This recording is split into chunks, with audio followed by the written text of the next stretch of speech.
In this session, we're going to talk about giving thanks, prayers of thanksgiving. Prayers of thanksgiving are a response to the love of God, but also sometimes a reset when we've got ourselves into a negative spiral of whinging and complaining and groaning without good reason, and there are often reasons.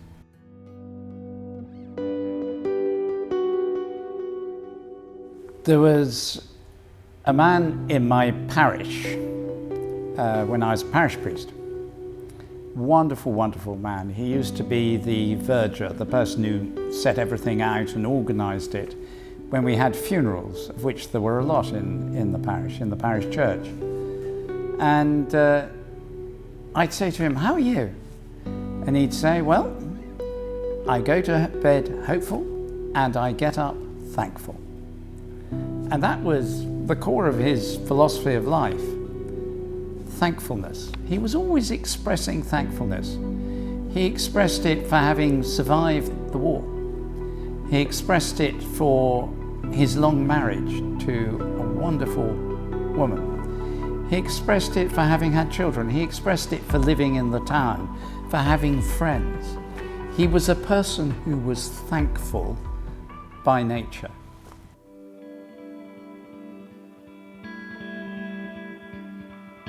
Now, that's not true for all of us. Everyone has different characters, but the principle is a good one. It springs from that sense that was expressed by an author 100 years ago who said the sun only gets up in the morning because God tells it to do it again.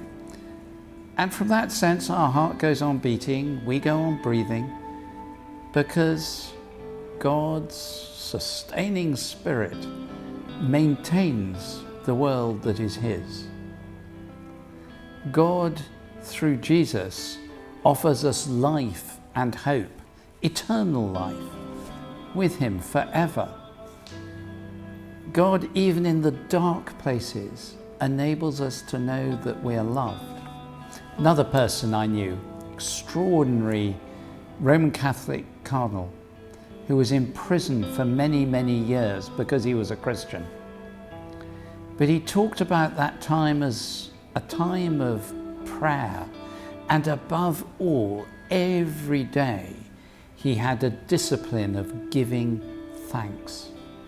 For being in prison, tortured, in solitary confinement for many years? Well, yes, he said, because I was loved and kept by God. He didn't expect to be released alive.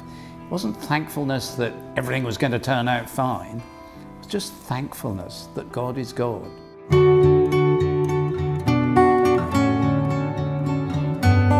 So thankfulness is a really central part of prayer. The idea that we are loved by God. People sometimes say to me, God botherer when you pray, or someone who thinks there's fairies at the bottom of the garden. I've used that expression on another occasion. But it's not about God bothering or trying to win God's favor by saying thank you, thank you, thank you, thank you. I mean, it's just, let's not be absurd. God's a bit more grown up than that. It's about turning our hearts to the source of light and hope and saying, thank you. Thank you that I'm loved. Perhaps thank you for good things that have happened in life.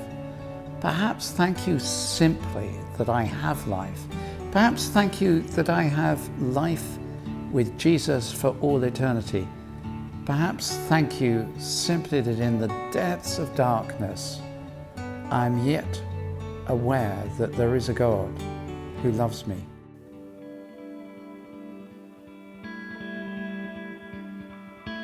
I'm not saying it's easy. I think thankfulness is one of the bits I have to remind myself of more than anything else.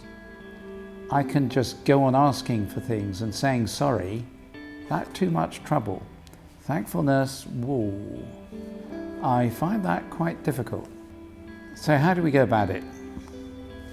Again, I've used this in another session, Try a list, or take a passage of the Bible that tells a wonderful story about God's love for you, for us all, for His world.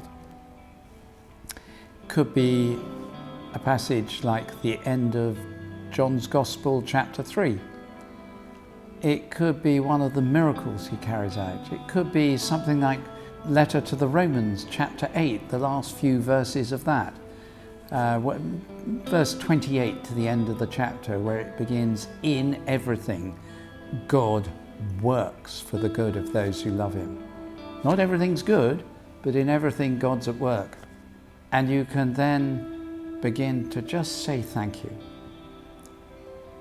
And you'll be stunned by how thankfulness grows as we use it.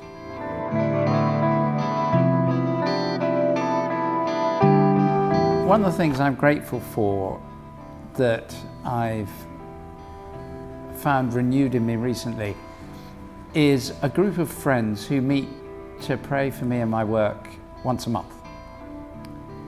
And I just met up with them last time they were doing this, and I thought, how amazing is this? And I said that to them, and they said, well, we like doing it, but most of all, God prompts us to do it. Now, I was able to say thank you for that. Yesterday, there was a meeting here at Lambeth Palace I was really worried about. And I'd got up early, I'd prayed about it in the morning, I'd been really worried. And it went very, very well. I wasn't particularly clever, but somehow it just had an atmosphere, a sense of the presence of God. I said thank you for that. And then personal things. I mean, children who've got a job when they've been out of work for a while. Children who've been ill, who've got better. Saying thank you for the people I know love me. And for the people who I know work for me and with me and just help me do this job. I'm trying not to say better, probably from my point of view, I mean less badly, but better than I would do otherwise. I say thank you for them a lot, every morning. I think one of the things about thanks too is it changes our relationship with God. In the session where I talk about saying sorry, I say it's all about relationship. Well, the same is true in every session.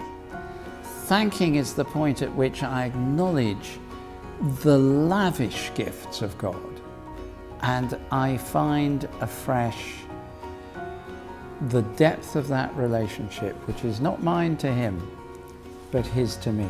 The depth of that love that has reached out to me. And then that does open the taps of thankfulness in my life.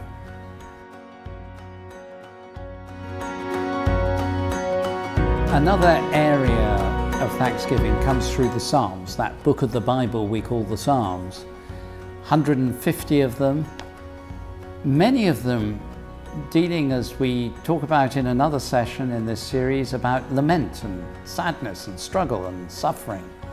And yet, with very few exceptions, they usually end with thanksgiving. And the way they do thanksgiving is through memory, more often than not, particularly when times are hard.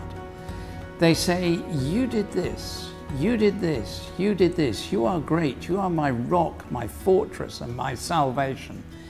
You are the one I trust because of your great acts in the past, in our lives, within living memory, and in our lives as a people in the Psalms, the people of Israel going back centuries. We can do the same. You did this, you did this, you did this, thank you. I remember sitting very movingly with a family, and one of the couple who'd been married 50, 60 years had died. And I was due to take the funeral, and I was sitting with the family. They were prayerful people.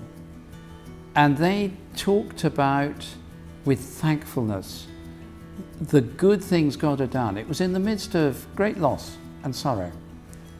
But the thankfulness they had for bringing this couple together, for healing one of the children when they were terribly ill, for being with them at other times of deep tragedy when God had seemed far away and yet had been there when they looked back.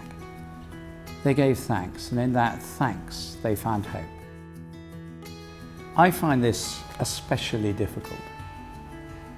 Maybe it's just my character or personality, but perhaps as you try this, you can begin to put some comments down below as to how you found it. Perhaps you've just sat in front of a photo of people who love you and gone through them one by one, saying thank you. Perhaps it's just about life experience. I'd love to know how you found it.